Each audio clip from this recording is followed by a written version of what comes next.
The shoe came apart at the worst possible moment. Valentina Martinez, 7 years old, was running through the rain trying to get home before the storm got worse. Her backpack was too heavy, her uniform was soaked, and her shoes, held together with string because the sole had separated months ago, finally gave up. The right shoe just fell apart. The sole peeled completely away. The string snapped. Valentina stumbled, nearly fell, caught herself, looked back at the destroyed shoe lying in a puddle on the sidewalk. She was 3 blocks from home. The rain was getting heavier. She had no phone to call her mother, so she did what she had to do, kept running, one shoe on, 1 foot bare in the rain and cold. In his Mercedes S-Class, stopped at a red light, Marcus Chen saw the whole thing. Saw the little girl stumble, saw the shoe fall apart, saw her look back at it, then keep running with 1 bare foot splashing through puddles. And something in his chest cracked open, because 2 years ago his daughter, Emily, had been running through a hospital hallway. 6 years old, bald from chemotherapy, wearing special non-slip socks because her feet were too swollen for shoes. She'd been laughing, playing, pretending to be okay, even though the leukemia was killing her. And Marcus had been on his phone, closing a deal, building his empire. He'd looked up just in time to see Emily fall, too weak to catch herself, hit the floor hard. That was the moment he'd realized his daughter was dying, and he was still working. She died 3 weeks later, and Marcus had spent the last 2 years wondering if he could have saved her if he'd paid more attention, if he'd been present, if he'd chosen her over his company. Now, watching this little girl run through the rain with 1 bare foot and a shoe that had literally fallen apart from being worn too long, Marcus saw Emily. Saw every child whose parent was working too hard to notice they needed new shoes. Saw every moment he'd missed because he was too busy. The light turned green. Marcus didn't move. The car behind him honked. Marcus put his car in park, got out in the rain, and walked to the destroyed shoe lying in the puddle. He picked it up. The sole was completely separated. The string that had been holding it together was frayed. The shoe was at least 2 sizes too small. This wasn't just a worn-out shoe. This was poverty. Visible. Undeniable. A child running through rain with bare feet because her mother couldn't afford to replace shoes that should have been thrown away months ago. Marcus looked in the direction the girl had run and made a decision that would change multiple lives. He was going to find that child and her mother and fix this. Because he couldn't save Emily, but maybe he could save someone else's daughter.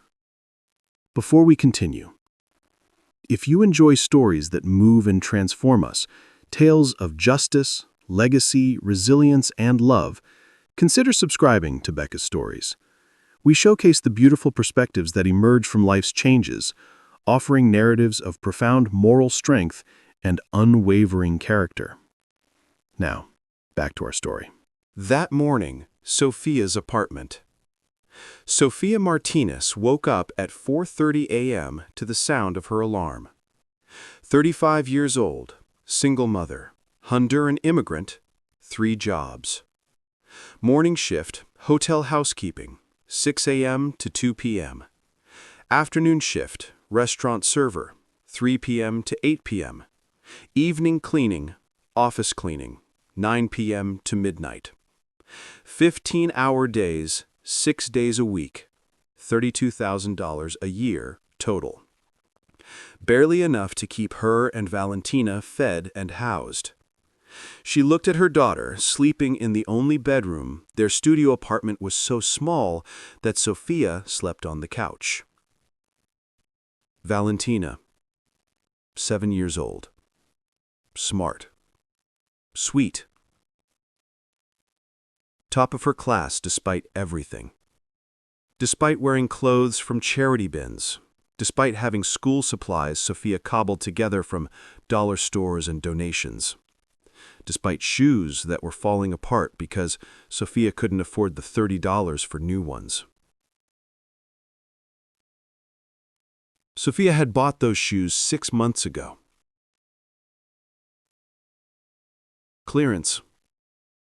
Too small even then, but they were all she could afford. Now they were held together with string. The soles were separating. Valentina complained they hurt her feet. Just a few more weeks, Sophia had promised last night. Mama will save up. We'll get new ones. But Sophia knew the math. After rent, food, bus fare, and utilities, she had maybe $40 left each month. And Valentina needed winter coat, $50, school field trip money, $25, and doctor visit for her cough, $100 without insurance. Shoes were last priority. Sophia kissed her sleeping daughter and left for work, trying not to think about how she was failing as a mother. That same morning, Marcus Chen's penthouse. Marcus woke up in his empty penthouse to silence. 45 years old, widower, CEO of Chen Technologies, net worth $3.2 billion.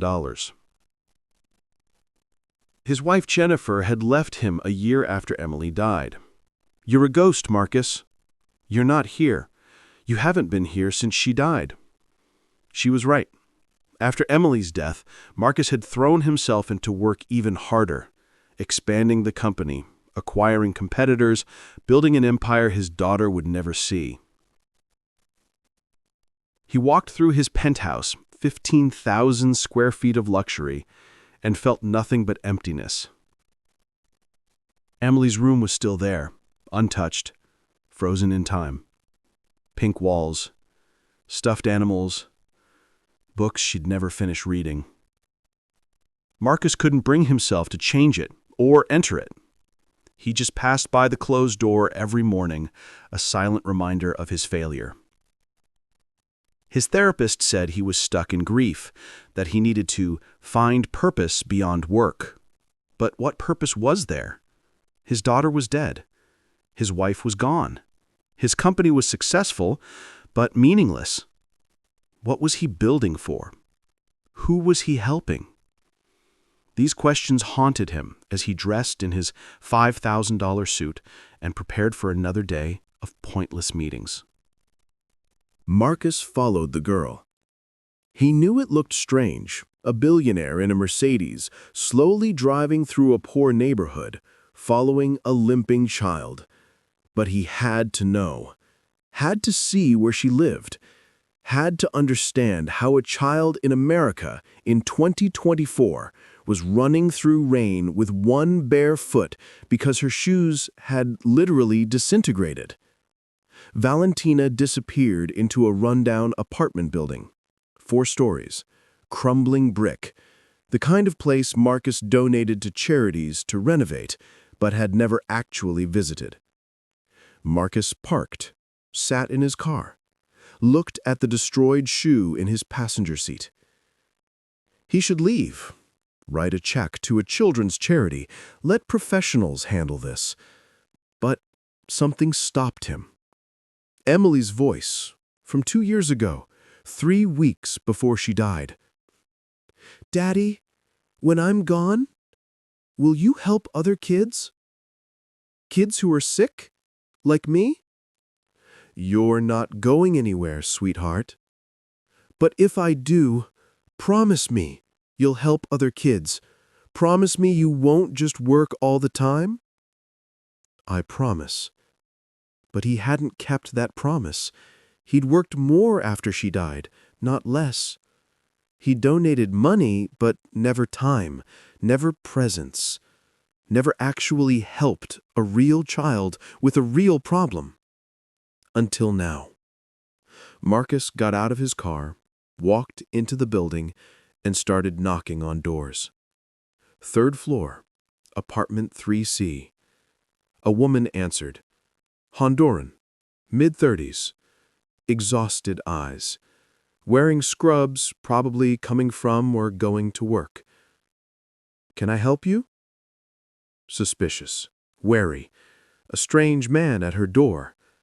Marcus held up the shoe. Does this belong to your daughter? Sophia's face went pale. Where did you get that? I saw her lose it, in the rain. She kept running with one shoe. I wanted to return it. Sophia took the destroyed shoe, staring at it like it was evidence of her failure. Thank you. I didn't realize it was that bad. How long has she been wearing these? 6 months?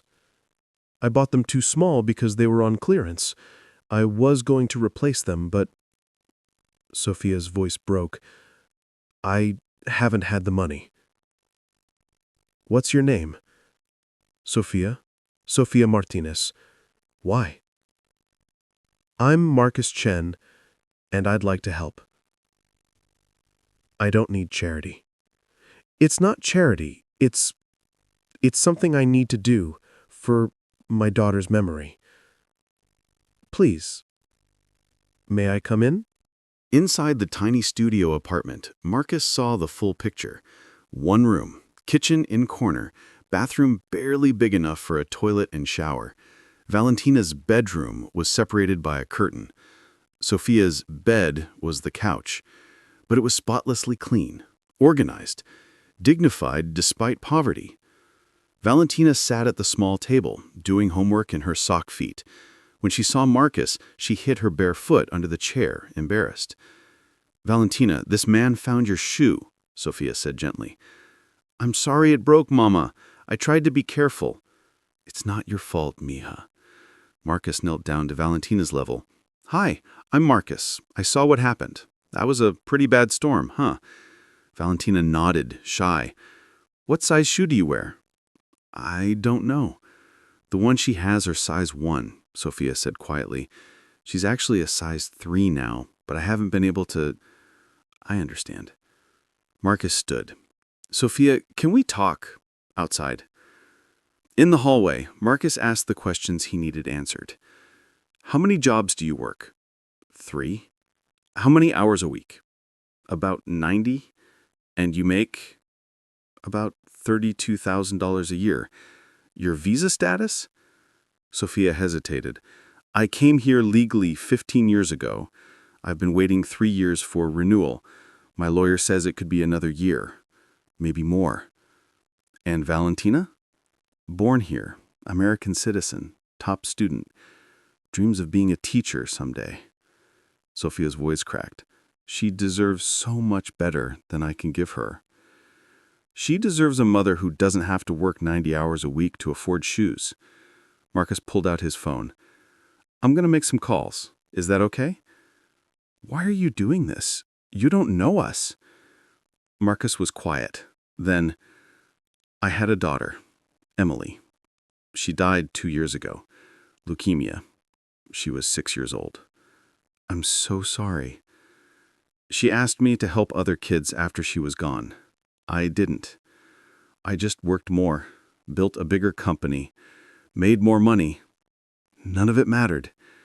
Marcus looked at the destroyed shoe he was still holding.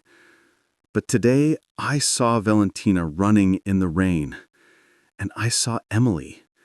I saw every moment I missed because I was too busy. I saw what happens when parents have to choose between being present and surviving. You can't save every child. I know, but I can save one. Today. Right now. Your daughter. If you'll let me. Marcus made 3 calls in that hallway. First, his personal attorney. Michael, I need immigration help, priority processing. I'll pay whatever it costs. Second, his HR director. I'm hiring someone, Sophia Martinez. Position, Family Services Coordinator for Chen Technologies. Salary, $65,000. Full benefits, start immediately. Third, his accountant. Set up an education trust. Beneficiary, Valentina Martinez. Full scholarship, K through PhD if she wants it. Fund it with $500,000. Sophia stood there in shock. You can't, that's too much. It's not enough.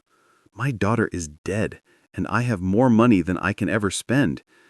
Your daughter is alive and brilliant, and running through rain and broken shoes. That's not right. That's not fair. And I have the power to fix it. So I will. What's Family Services Coordinator? Honestly, I'm inventing the position. You'll help our employees access resources, childcare, healthcare, education, emergency funds, all the things I should have provided years ago, but didn't because I only cared about profits. Marcus smiled sadly. You'll teach me how to run a company that actually helps people. Because you know what they need. You've lived it. I don't have qualifications. You have the most important qualification. You know what it's like to work 3 jobs and still can't afford shoes for your kid. That's expertise no MBA can teach. Why are you really doing this? Because 2 years ago, Emily was in the hospital, dying. And I was on my phone, closing a deal. She fell, hit the floor, and I wasn't paying attention. I was never paying attention. Marcus's voice broke. I can't get her back. I can't redo those moments. But I can pay attention now. To Valentina. To you. To all the families I've been ignoring while I built my empire. You're not responsible for your daughter's death. I'm responsible for not being present while she was alive.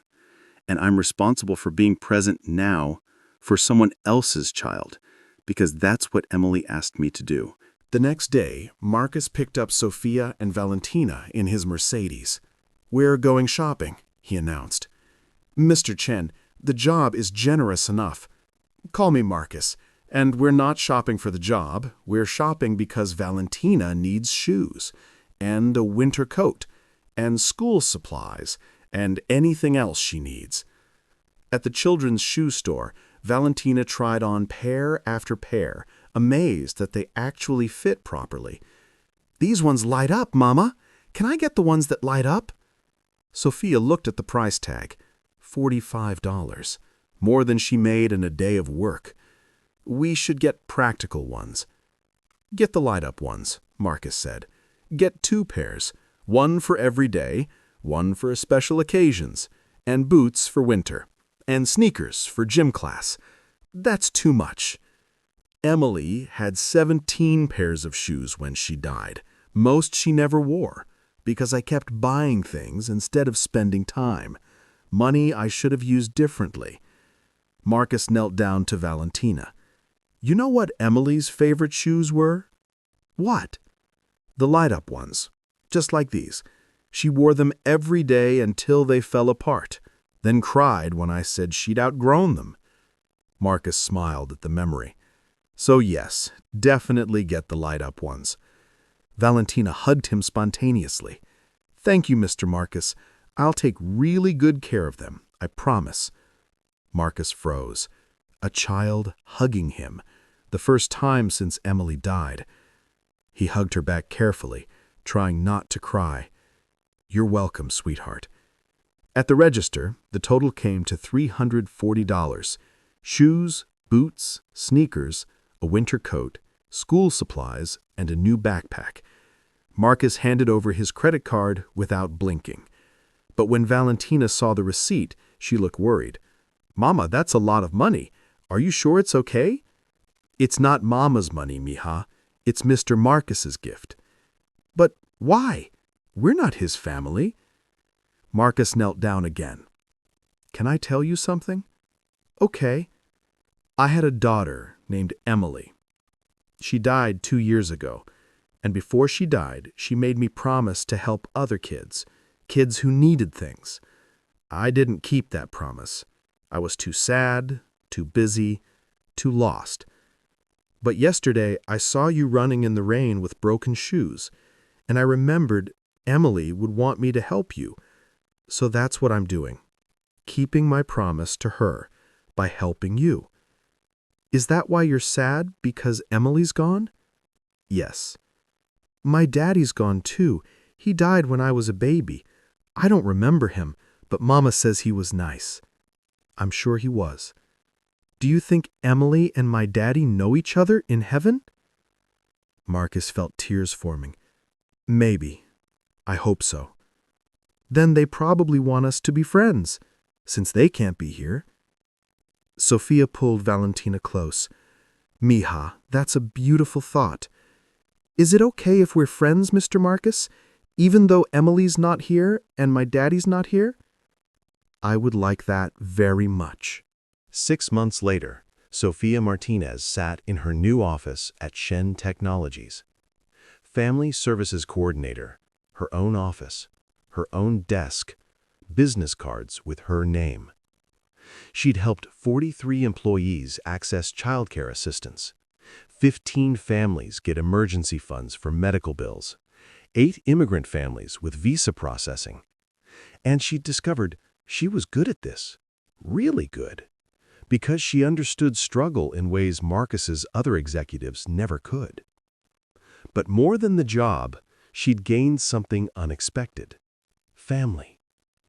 Marcus had become a fixture in their lives, not intrusively, not as replacement father, but as uncle figure, mentor, friend. He picked up Valentina from school twice a week, gave Sophia breaks from the constant hustle. He attended Valentina's school plays and science fairs, things Sophia often missed because of work schedules. He taught Valentina chess, took her to museums, helped with math homework. And slowly, Marcus was healing. "You're different," his therapist noted. "More present, more engaged. What changed?" "I'm keeping my promise to Emily by helping Valentina." "How does that feel?" "Like I'm finally doing something that matters, not just making money, actually changing a life." "And the grief?" "Still there, always will be, but now it has purpose. Emily's death meant something because it led me to help other children. That doesn't make it okay, but it makes it bearable." On the 6th-month anniversary of finding the shoe, Marcus invited Sophia and Valentina to his penthouse. He'd finally opened Emily's room, packed up most things for donation, but kept some special items. "Valentina, I want to show you something." He led her to Emily's former room, now a bright, welcoming space with a reading corner and art supplies. This was Emily's room. Now it's a place for kids to visit, to read, to play, to feel safe. Marcus pulled out a box. "And I want you to have something." Inside, a pair of light-up shoes, pink, size 3. These were Emily's favorite. "I kept them. I couldn't let them go. But I think she'd want you to have them." Valentina touched the shoes reverently. "Are you sure?" "I'm sure. Emily would like knowing another little girl who loves light-up shoes is wearing them. I'll take really good care of them, I promise. I know you will." Sophia was crying. "Marcus, this is too much." "It's not enough. You two gave me something I thought I'd lost. Purpose, meaning, a reason to care again." Marcus looked at both of them. "I can't be Valentina's father. She has a father in heaven. But I can be here, present, paying attention, being the person I should have been for Emily. You were a good father to Emily. I was a distracted father, a busy father, a father who prioritized work over presence. But I'm learning. You're teaching me, both of you." Valentina hugged him. "You're like my Theo, my uncle. Is that okay?" Marcus hugged her back, finally allowing himself to feel joy again. "That's more than okay. That's perfect." 1 year after finding the shoe in the rain, Marcus stood in his office at Chen Technologies. On the wall, in a shadow box frame, was a destroyed children's shoe. Size 1. Sole separated. String still attached where it had held things together. Below it, a plaque. This shoe belonged to Valentina Martinez, age 7, who ran through rain with one bare foot because her single mother worked 90 hours a week and still couldn't afford new shoes. Finding this shoe changed my life. It reminded me that wealth without purpose is emptiness, that grief can become generosity, that we honor who we've lost by helping who's still here. This shoe represents every child whose parent is working too hard, every family one emergency away from disaster, every person we pass without seeing. We can do better. We must do better. Marcus Chen, in memory of Emily Chen, 2016 to 2022. Every executive who entered Marcus's office asked about the shoe, and Marcus told them Valentina's story, Sophia's story, Emily's story, and then he asked, "What are we doing to help families like theirs?" Chen Technologies had transformed. Family leave policies, child care assistance, living wages, immigration legal help, emergency funds for employees in crisis. Profits were slightly lower, but turnover was down 60%. Productivity was up. Employee satisfaction was highest in the industry. Because Marcus had learned, you can't build a successful company on the backs of struggling families. You build it by lifting them up. That evening, Marcus attended Valentina's 8th birthday party in Sophia's apartment. Bigger now, affordable with her $65K salary, but still modest. Valentina wore Emily's light-up shoes, still fit, still lighting up with every step. "Make a wish, mija," Sophia said, as Valentina prepared to blow out candles. Valentina closed her eyes, blew out candles. "What did you wish for?" "I can't tell or it won't come true." "Fair enough." Later, Sophia told him, "She wished that you'd be happy, that you wouldn't be sad about Emily anymore." Marcus felt tears forming. "That's a good wish.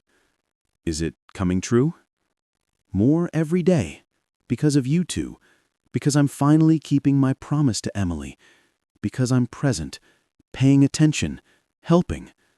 Marcus smiled. "A year ago, I was empty, lost, building an empire that meant nothing. Now I have purpose. Family, not biological, but real. And I'm making a difference. All because of a broken shoe. All because I stopped and looked. Most people would have driven past, ignored it, assumed someone else would help. But I couldn't, because of Emily, because of that promise, because I finally understood. We can't save who we've lost, but we can save who's still here. You saved us. You saved me. Gave me reason to care again, to build something meaningful, to be present." Valentina ran over, light-up shoes flashing. "Theo Marcus, come play. We're having relay races." Marcus laughed, genuine laughter, the first in 2 years, and joined the children. Because he'd learned the most important lesson. Presence matters more than presence. Time matters more than money. And sometimes, a destroyed shoe in the rain is an invitation to change everything for everyone involved. A little girl lost her shoe in the rain. Not just lost it, the shoe literally fell apart from being worn too long, held together with string, 2 sizes too small, disintegrating because her mother worked 90 hours a week and still couldn't afford $30 for new shoes. And a billionaire CEO, a man who'd lost his own daughter to leukemia, a man drowning in grief and guilt, saw it happen. He could have driven past, could have written a check to charity, could have assumed someone else would help. Instead, he followed that little girl home, found her single immigrant mother, and changed multiple lives. Not with one grand gesture, but with presence, attention, consistent showing up. He gave Sophia a real job, Valentina a full scholarship, both of them stability and hope. But they gave him something more valuable: purpose, reason to live again, a way to honor his dead daughter by helping someone else's living child. Because grief doesn't heal by forgetting, it heals by transforming pain into purpose, loss into generosity, regret into redemption.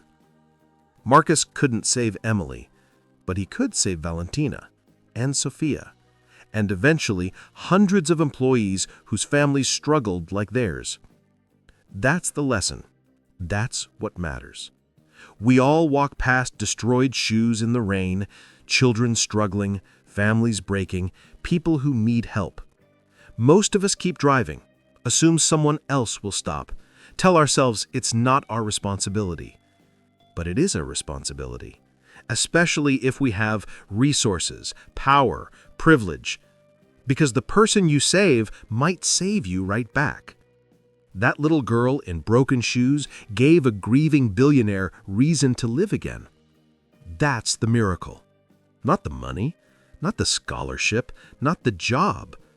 The miracle is that helping others heals us, that presence matters, that we honor who we've lost by helping who's still here.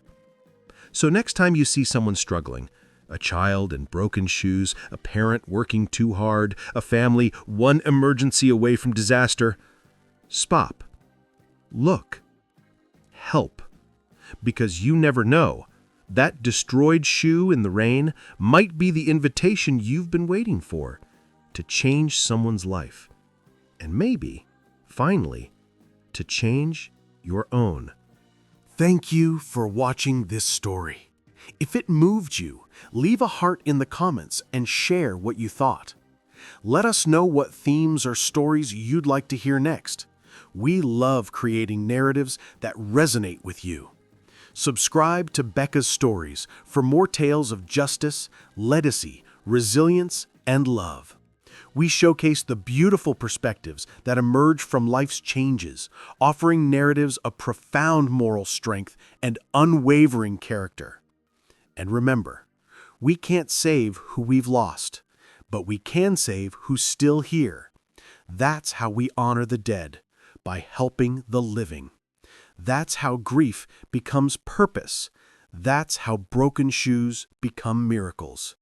See you in the next story.